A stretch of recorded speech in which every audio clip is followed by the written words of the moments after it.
Hello students, welcome to the next class of ICC 8 science biology में जो chapter 1 हमने start किया था, transport of food and minerals in plants. आज उसका फोर्थ पीरियड है। ठीक है।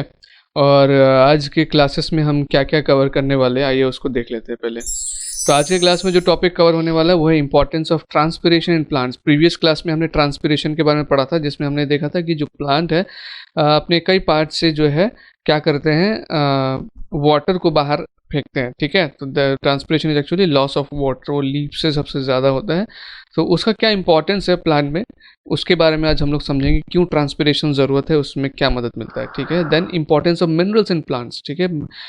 हमने ये भी देखा था कि जो प्लांट है वो अब्जॉर्ब वाटर को अब्जॉर्ब करती है थ्रू रूट्स, एंड उस वाटर के साथ जो है कुछ डिजॉल्व मिनरल्स भी जो है प्लांट के अंदर पे आते हैं। तो उनका क्या इंपॉर्टेंस है प्लांट में, उनका क्या ज़रूरत है, ये दोनों चीज़ के बारे में आज हम लोग सीखेंगे। ठीक है।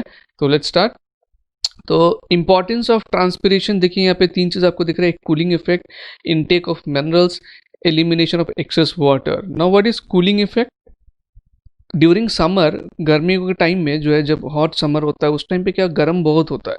तो इवन हम भी उस चीज़ को फील करते हैं। तो प्लांट क्या करते हैं, उस गर्मी से बचने के लिए ज़्यादा से ज़्यादा ट्रांसपिरेशन करते हैं। तो उस ट्रांसपिरेशन के दौरान जो हीट होता है वो यूज़ हो जाता है, तो जिससे प्लांट जो है अपने आप को ठंडा रख सकते हैं। That is cooling effect. ठीक है। वो लोग क्या करते हैं, एक नेचुरल एसी की तरह है प्लांट एक्चुअली। वो लोग जो है कंटिन्यूसली वाटर जो है बाहर छोड़ते रहते हैं। तो गर्मियों के टाइम पे क्या है, तो ज़्यादा से ज़्यादा वो लोग ट्रांसपिरेशन करते हैं ताकि वो लोग अपने आप को कूल रख सके। क्योंकि ड्यूरिंग ट्रांसपिरेशन जो वाटर उनके अंदर है, वो जो हीट उनको मिल रहा है वो जो है किस में यूज़ हो जाता है, in transpiration as a latent heat.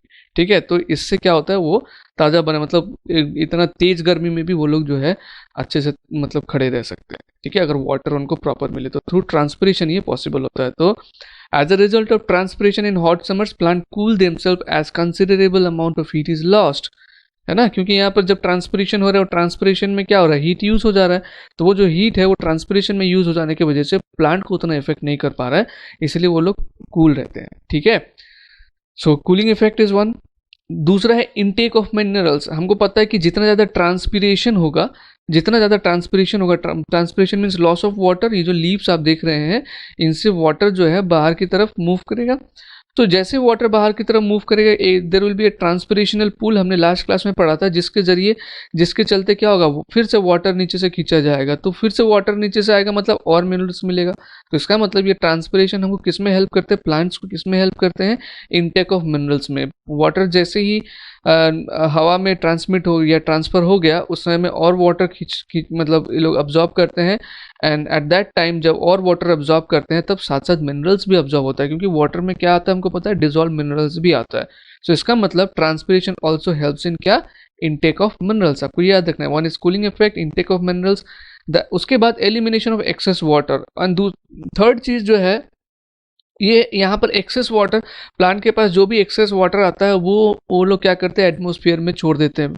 Only 1%, जितना भी वाटर एब्जॉर्ब किया जाता है उसका 1% सिर्फ फोटोसिंथेसिस में यूज़ होता है। एंड बाकी जितना भी वाटर है उसको एटमॉस्फेयर में छोड़ दिया जाता है। ठीक है। उसको स्टोर, अगर ट्रांसपिरेशन ना हो तो पानी उसी में स्टोर रहेगा, तो उसके हो सकता है कुछ और बैड इफेक्ट भी हो। ठीक है। तो यहाँ पर क्या हो जाता है, जितना यूज़ हो जाता है वो तो ठीक है, जितना यूज़ नहीं होता है थ्रू ट्रांसपिरेशन, वो क्या होता है, एटमॉस्फेयर में चला जाता है। ठीक है। तो this are the three important of transpiration, three importance of transpiration, cooling effect, intake of minerals and elimination of excess water. ये उसका एक्सप्लेनेशन है। ठीक है।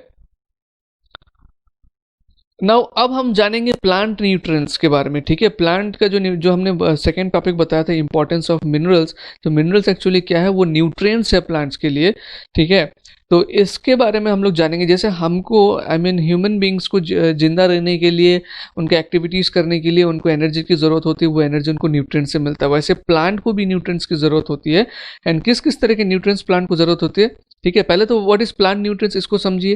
तो plants can not grow and keep themselves healthy without nutrients. जिस तरह से हम ग्रो नहीं कर सकते, एक्टिविटी नहीं कर सकते, हेल्दी नहीं रह सकते विदाउट न्यूट्रिएंट्स, प्लांट भी वैसे जो है अपने आप को हेल्दी रखने के लिए वो न्यूट्रिएंट्स उनको चाहिए होता है। तो जो न्यूट्रिएंट्स प्लांट्स यूज करते हैं उसी को हम लोग बोलते हैं plant nutrients. They need some nutrients for their growth and development, they are called plant nutrients. जो न्यूट्रिएंट्स प्लांट को चाहिए होता है वही चीज होता है एक्चुअली प्लांट न्यूट्रिएंट्स। नाउ इनको जो है कुछ इनऑर्गेनिक न्यूट्रिएंट्स मिलते हैं एयर से, वाटर से, and what are they, that they are carbon, oxygen and hydrogen. इस तरह के न्यूट्रिएंट्स ये लोग जो है एयर से भी लेते हैं एंड वाटर से भी लेते हैं। Carbon, oxygen, hydrogen are the inorganic. अगर आपको पूछा जाए what are the inorganic nutrients absorbed या used by the required by the plants, तो आप लिखेंगे कार्बन, ऑक्सीजन, हाइड्रोजन। और ये कार्बन, ऑक्सीजन, हाइड्रोजन इनको एयर से भी मिल जाएगा एंड एज वेल एज जो ऑक्सीजन एंड हाइड्रोजन है ये इनको वाटर से भी मिल जाएगा। ठीक है, so they absorb some nutrients from soil. कुछ न्यूट्रिएंट्स उनको सॉइल से मिल जाते हैं, क्योंकि जब वाटर अब्जॉर्ब किया जाता है सॉइल से उस टाइम पे क्या होता है, मिनरल्स के जो आयंस है, मतलब आयंस मैंने आपको बताया था जो चार्ज होता है, नेगेटिव या पॉजिटिव जो पार्टिकल्स होते हैं किसी भी मैटर का, तो उनको आयंस कहा जाता है। आयंस या सॉल्ट जो है वाटर के साथ डिजॉल्व होकर रूट के थ्रू होके प्लांट में आता है, तो सॉइल से भी कुछ न्यूट्रिएंट्स वो लोग अब्जॉर्ब करते हैं। एंड प्लांट्स को जो है डिफरेंट टाइप्स ऑफ न्यूट्रिएंट्स चाहिए होता है, ठीक है, बेस्ड ऑन देयर क्राइटेरिया, मतलब कि जिस न्यूट्रिएंट्स अलग अलग है और हर न्यूट्रिएंट्स का अलग अलग इंपॉर्टेंस है एंड अलग अलग क्वांटिटी में वो प्लांट्स को चाहिए होता है। तो ये सबको देखते हुए based on the quantity of the nutrients required by the plants, जो न्यूट्रिएंट्स है ओवरऑल न्यूट्रिएंट्स है उनको दो पार्ट में डिवाइड किया गया है। एक है माइक्रो न्यूट्रिएंट्स एंड एक है मैक्रो न्यूट्रिएंट्स। नाउ हम देखेंगे कि what are macro nutrients and what are micro nutrients. ठीक है, ये चीज़ का भी हम लोग स्टडी करेंगे। ठीक है, तो प्लांट न्यूट्रिएंट्स फिर से मैं समराइज कर दूं। प्लांट न्यूट्रिएंट्स मतलब न्यूट्रिशन जो प्लांट्स को चाहिए होता है, that is known as plant nutrients. In simple, बहुत ही सिंपल है, जो न्यूट्रिशन प्लांट्स को चाहिए दैट इज प्लांट न्यूट्रिएंट्स। ठीक है, प्लांट को न्यूट्रिएंट्स क्यों चाहिए, तो keep growing and keep themselves healthy, अच्छा रहे प्लांट। ठीक है, इसके वजह से न्यूट्रिएंट्स उनको चाहिए। और उनको कुछ इनऑर्गेनिक न्यूट्रिएंट्स चाहिए होता है, जैसे कार्बन, ऑक्सीजन, हाइड्रोजन, ये इनको एयर से भी मिल जाता है, वाटर से भी मिल जाता है। कुछ न्यूट्रिएंट्स ये सॉइल से एब्जॉर्ब करते हैं, बिकॉज सॉइल से जब पानी रूट्स के अंदर पे आता है तो उन न्यूट्रिएंट्स का जो आयंस है या सॉल्ट्स है वो पानी में डिजॉल्व हो जाते हैं, उनके थ्रू प्लांट्स के अंदर पे आ जाते हैं। और प्लांट्स को जितने भी वेराइटीज ऑफ न्यूट्रिएंट्स चाहिए होता है, उनके क्वांटिटी के ऊपर बेस करके इनको जो है दो मेजर कैटेगरी में डिवाइड किया गया है। One is macro nutrients, another is micro nutrients. तो आई होप ये टॉपिक क्लियर हुआ है। Now we will see macro nutrients में कौन कौन से न्यूट्रिएंट्स आते हैं एंड माइक्रो न्यूट्रिएंट्स में कौन कौन से न्यूट्रिएंट्स आते हैं। ठीक है, तो मैक्रो न्यूट्रिएंट्स में देखिए ये है NPK, शॉर्ट फॉर्म इसका याद रखना है कि मैक्रो न्यूट्रिएंट्स में कौन कौन से न्यूट्रिएंट्स आते हैं, NPK। N stands for nitrogen. ठीक है, नाइट्रोजन इनको चाहिए होता है प्लांट्स को, this part of macro nutrients. ठीक है, नाइट्रोजन का क्या फंक्शन है, अगर ये प्लांट को ना मिले तो उनको क्या नुकसान हो सकता है, इसके बारे में भी हम पढ़ेंगे। ठीक है, and P stands for phosphorus, आपने ये सिंबल केमिस्ट्री में पढ़ा होगा, P stands for phosphorus and K stands for potassium. तो मैक्रो न्यूट्रिएंट्स आपको याद रखना स्टूडेंट्स क्या क्या है, NPK, nitrogen, phosphorus and potassium. K stands for potassium, इस चीज़ में ध्यान रखना। N तो याद रहेगा नाइट्रोजन, P भी याद रहेगा फॉस्फोरस, लेकिन K पोटेशियम का P नहीं है, क्योंकि अगर पोटेशियम का भी P रख देता तो ये दोनों का सेम होता। तो पोटेशियम का क्या है, K है, तो K स्टैंड्स फॉर पोटेशियम। तो मैक्रो न्यूट्रिएंट्स जो प्लांट को चाहिए वो क्या है, NPK। क्लियर है। नाउ माइक्रो न्यूट्रिएंट्स क्या क्या चाहिए प्लांट्स को, देखिए FeMgZn। अगर किसी का केमिस्ट्री बहुत अच्छा है तो ये सिंबल देख के वो समझ गए होंगे। Fe क्या होता है, आयरन का सिंबल होता है। Mg क्या होता है, मैग्नीशियम का होता है। And Zn stands for zinc. ठीक है, तो ये हो गया माइक्रो न्यूट्रिएंट्स जो प्लांट्स को चाहिए होता है फॉर कीपिंग देमसेल्फ हेल्दी, या फिर आप बोल सकते हैं कीप ग्रोइंग। ठीक है ना, अदरवाइज प्लांट को भी डिजीज हो जाते हैं, जैसे इंसान को डिजीज होता है, प्लांट को भी डिफरेंट टाइप्स ऑफ डिजीज होते हैं, जिसके बारे में हम जानेंगे। प्लांट का डिजीज तो अभी तक हमने रियलाइज नहीं किया कि उनको भी डिजीज हो सकते हैं, है ना, क्योंकि उनका पेन हमने फील नहीं किया है, बट उनको भी डिजीज होते हैं अगर उनको प्रॉपर जो भी न्यूट्रिएंट्स चाहिए होता है। जैसे आपको ठीक ठाक खाना ना मिले तो आप भी बीमार पड़ जाएंगे, वैसे ही ये जो न्यूट्रिएंट्स है ये प्लांट्स को अगर प्रॉपरली ना मिले तो वो भी बीमार पड़ जाते हैं। ठीक है, तो वो डिजीज के बारे में भी हम आज के क्लास में ही डिस्कस करेंगे कि क्या क्या डिजीज उनको एक्चुअली होता है। ठीक है, नहीं ये आपने देखा भी है अपने आसपास में, आज जब पढ़ेंगे तो आपको फिर वो रियलाइज हो जाएगा। ठीक है, now deficiency disorder in plants, जो अभी मैं बता रहा था कि अगर ये न्यूट्रिएंट्स ना मिले तो क्या प्रॉब्लम हो सकता है, तो दैट इज डेफिशिएंसी डिसऑर्डर। अगर नाइट्रोजन जरूरत है और नाइट्रोजन नहीं मिला तो वी विल से नाइट्रोजन का डेफिशिएंसी हो गया। पोटेशियम नहीं मिला तो वी विल से पोटेशियम का डेफिशिएंसी हो गया। तो हर एक न्यूट्रिएंट्स के डेफिशिएंसी के वजह से कुछ ना कुछ प्लांट में प्रॉब्लम होता है, और हर एक न्यूट्रिएंट्स का कुछ ना कुछ फंक्शन है, वो चीज़ अभी हम लोग समझेंगे। ठीक है, तो पहले तो हार्मफुल बैक्टीरिया देखिए, डिजीज जो है हार्मफुल बैक्टीरिया फंगी जो इंसानों को होता है वो प्लांट को भी होता है। हार्मफुल बैक्टीरिया फंगी से जो है डिजीज उसमें होता ही है, प्लस डेफिशिएंसी ऑफ न्यूट्रिएंट्स की वजह से भी जो है प्लांट इफेक्टेड होते हैं, उनको उनमें कई तरह के डिजीज आ जाते हैं। ठीक है, हेलो सर, मुझे इन मैक्रोन्यूट्रिएंट्स एंड माइक्रोन्यूट्रिएंट्स के फंक्शन को समझना है और उससे होने वाले डेफिशिएंसी डिजीज के बारे में भी आप बताएंगे क्या?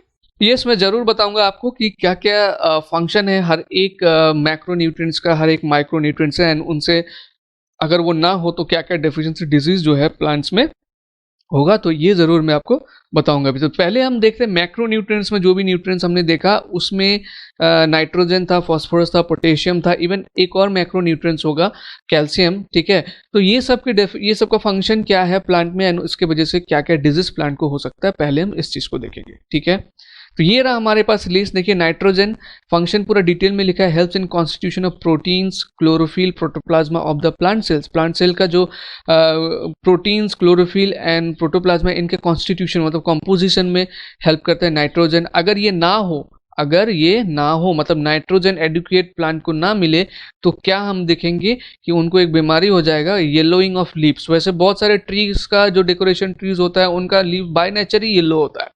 ठीक है, तो दैट मीन्स अगर उनका बाय नेचर ही येलो तो उनको वो बीमार नहीं है।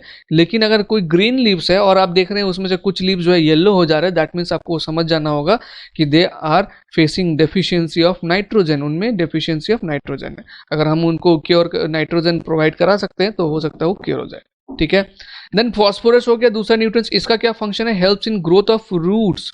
फॉस्फोरस जो है ग्रोथ ऑफ रूट्स में हेल्प करते हैं mainly, and formation of cell membrane, ये भी इनका फंक्शन है। लेकिन मेन फंक्शन ये रूट का स्ट्रेंथन करता है, उनका ग्रोथ में हेल्प करता है, ज़्यादा से ज़्यादा ग्रोथ कराता है रूट को। अगर ये नहीं हो तो क्या होगा, लेट फ्लावरिंग होगा। मतलब कैसे समझेंगे कि अगर डेफिशिएंट है, अगर फ्लावर लेट आ रहा है या फिर जो लीफ फॉल है वो प्री मैच्योर, मतलब जब फॉल नहीं होना चाहिए उससे पहले लीफ पत्ते जो है पेड़ में से झड़ जा रहे हैं, उसको वो जो है किस वजह से होता है, ड्यू टू फॉस्फोरस डेफिशिएंसी। ठीक है, जैसे इंसान का बाल झड़ जाता है, पत्तों का पेड़ का क्या होता है, प्लांट का क्या होता है, पत्ते झड़ जाते हैं। ठीक है, पोटेशियम मैक्रोन्यूट्रिएंट्स का क्या फंक्शन है, हेल्प्स इन फोटोसिंथेसिस। ठीक है, फोटोसिंथेसिस में हेल्प करते हैं। कुछ माइक्रोन्यूट्रिएंट्स भी है जो फोटोसिंथेसिस में हेल्प करते हैं, तो पोटेशियम उनमें से एक मैक्रोन्यूट्रिएंट्स, मेजर न्यूट्रिएंट्स है जो फोटोसिंथेसिस में हेल्प करते हैं। And in opening and closing of stomata जो ओपनिंग एंड क्लोजिंग होता है उसका वजह है पोटेशियम अगर प्रॉपर है तो प्रॉपरली ओपनिंग क्लोजिंग हो सकता है। ठीक है,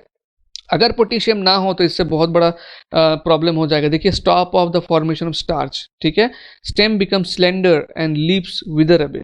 ठीक है, लीव्स जो है डीके हो जाना या टूट के गिर जाना, विदर अवे का मतलब है डीके हो जाना मेनली, या फिर खराब हो जाना आप बोल सकते हैं। तो पोटेशियम का जो है बहुत बड़ा नुकसान है। सबसे बड़ी वो लोग स्टार्च फॉर्मेशन ही नहीं कर पाएंगे। ठीक है, और स्टेम जो है बहुत ही थिन पतला हो जाएगा, and leaves will be wither away. Then calcium का क्या है, regulates opening and closing of stomata, regulates opening and closing of stomata, मतलब it controls the opening and closing of stomata, calcium। ठीक है, ऑल्सो कैल्शियम जो है दूसरे nutrient के इंटेक में भी ये लोग हेल्प करते हैं। दैट लिखा है ना, it participates in the intake of other nutrients. Now अगर ये ना हो तो आप देखेंगे कुछ पत्तों का, कुछ पौधे का जो पेड़ है एकदम पत्ता छोटा छोटा में कर्ली हो जाते हैं, तो that is curling of young leaves. हम लोग को वो बहुत क्यूट लगता है लेकिन एक्चुअल में वो बीमारी है पेड़ का। ठीक है, स्टंट ग्रोथ। ठीक है, एंड डैमेज्ड फ्रूट्स, ग्रोथ जो है ज़्यादा नहीं होगा और जो फ्रूट्स है वो भी खराब रहेंगे। ठीक है, ठीक ठाक से फ्रूट्स भी नहीं आएंगे। तो ये टेबल आपको बहुत ही अच्छे से याद कर लेना। देखिए, कुछ चीज़ होता है समझने का, कुछ चीज़ होता है मगअप करने का। इवन आपको ये चीज़ तो समझ में आ गया कि जो न्यूट्रिएंट्स है वो ज़रूरत होता है प्लांट्स के डिफरेंट फंक्शन के लिए, एंड अगर वो ना हो तो कुछ ना कुछ प्लांट को बीमारी होगा। तो लेकिन क्या फंक्शन है, क्या बीमारी होगा, ये तो ऑब्वियसली आपको याद करना ही पड़ेगा। तो इसलिए ये जो टेबल है इसको अगर प्रॉपरली याद कर लेंगे, इसमें से जो भी क्वेश्चन आएगा आप आसानी से आंसर कर सकते हैं। ठीक है, समझने का बात इसमें ये है कि बिना न्यूट्रिएंट्स का प्लांट जो है सस्टेन नहीं कर सकता है, उनका ग्रोथ नहीं हो सकता है, डिफरेंट बहुत सारे फंक्शन है वो नहीं होगा, एंड डेफिशिएंसी डिजीज उनको होगा।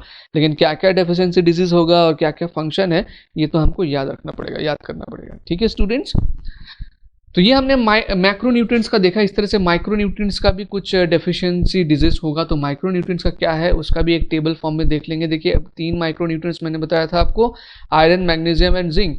आयरन किस लिए चाहिए होता है? Essential for the formation of chlorophyll and respiration in plant, बहुत इंपॉर्टेंट है। आयरन जो है हेल्प करता है क्लोरोफिल का फॉर्मेशन में एंड रेस्पिरेशन ऑफ प्लांट्स में। अगर ना हो तो येलो कलर्ड लीव्स आएंगे एंड पेल ग्रीन लीव्स, मतलब जो ग्रीन होता है एक्चुअली डार्क ग्रीन ना होकर वो हल्का लाइट ग्रीन हो जाएगा, येलोइश भी हो सकता है या फिर पेल ग्रीन लीव्स भी हो सकता है। ये आयरन डेफिशिएंसी का बीमारी है प्लांट में। मैग्नीशियम किस चीज़ में हेल्प करता है? मैंने बोला था कुछ माइक्रोन्यूट्रिएंट्स भी है जो फोटोसिंथेसिस में हेल्प करता है, तो मैग्नीशियम उनमें से मैग्नीशियम है जो फोटोसिंथेसिस में हेल्प करता है, helps in photosynthesis and respiration of plants. ठीक है, और अगर मैग्नीशियम ना हो तो क्या होगा? Yellowing of leaves and stunted growth of the plant, इससे भी जो है ग्रोथ अफेक्टेड होगा। जिंक का फंक्शन क्या है? Helps in protein synthesis in the plant body, ये प्रोटीन को सिंथेसाइज कर, बहुत इंपॉर्टेंट काम है जिंक का। प्रोटीन को सिंथेसाइज करने में जो है हेल्प करते हैं। Protein is very much required, क्योंकि प्रोटीन इंसानों को भी ज़रूरत होता है और प्लांट को भी ज़रूरत होता है। ठीक है, अगर जिंक ना हो एडिक्वेट जितना चाहिए प्लांट को तो क्या हो जाएगा? Yellowing of leaves, yellow leaves and stunted growth. ठीक है, तो कुछ कुछ बीमारी आपको जो है सेम मिलेगा, जैसे येलोइंग ऑफ लीव्स तो आयरन, मैग्नीशियम, जिंक हर चीज़ में दिख रहा है, उसके साथ साथ कुछ एडिशनल भी होगा। ठीक है, तो ये हमारे माइक्रोन्यूट्रिएंट्स का है। इसको भी स्टूडेंट्स आपको क्या कर लेना है, अच्छे से मेमोराइज कर लेना है कि कौन से न्यूट्रिएंट्स के फंक्शन क्या है एंड उसके डेफिशिएंसी क्या है। ठीक है, अंडरस्टूड? हाय फ्रेंड्स, क्या आप जानते हैं अगर प्लांट में आयरन या मैग्नीशियम की कमी हो तो उनके पत्ते फीके पड़ जाते हैं, और अगर नाइट्रेट्स की कमी हो तो उनका ग्रोथ रेट धीरे होता है और उनके पत्ते येलो येलो हो जाते हैं, और फॉस्फोरेट की डेफिशिएंसी की वजह से तो उनका जो रूट ग्रोथ है वही कम हो जाता है। और अगर येलो लीव्स या डेड स्पॉट्स मिले पत्तों पे तो आपको ये समझना चाहिए कि उनमें पोटेशियम की कमी है।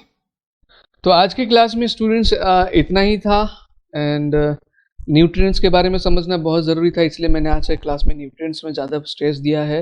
एंड उसी से मिलता जुलता मैंने आपके लिए होमवर्क में क्वेश्चन भी रखा है। तो what do you mean by plant nutrients? Name the different micro nutrients and macro nutrients. ठीक है, यहाँ पे दोनों माइक्रो न्यूट्रिएंट्स हो गया क्वेश्चन में, यहाँ पर एक होगा मैक्रो न्यूट्रिएंट्स, इसको कर लीजिए मैक्रो न्यूट्रिएंट्स। ठीक है, what are the function of nitrogen, phosphorus and potassium in plants? Make a list of all the macro and micronutrients required by plant along with their function and deficiency disease। तो complete table जो मैंने आपको दिखाया था उसको आपको यहाँ पे बनाना है। ठीक है, तो अच्छे से गो थ्रू कीजिए क्लास का, हर एक पार्ट को अच्छे से देखिए, कुछ समझ में नहीं आता है तो आस्क मी। ठीक है, तो मिलते हैं हम नेक्स्ट क्लास में, तब तक अपना ध्यान रखिए, बाय बाय।